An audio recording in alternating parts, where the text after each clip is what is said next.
Some people think that this is a normal load for a washing machine. Well, this might be a normal load at the end of the week, but you certainly do not want to put this much clothing into your washing machine. Is this what you do? In this example, whites with very dark colors. This is something that you don't want to do, but I just want to demonstrate to you that this is a big load. It's too much. Let's demonstrate how to properly load your washing machine. You're going to place in loose heaps around the basket the clothing that you're going to wash. You do not pack.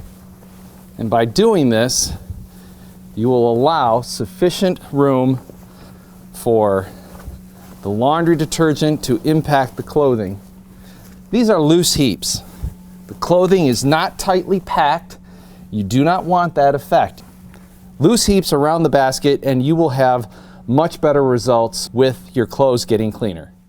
Remember to always refer to your use and care guide.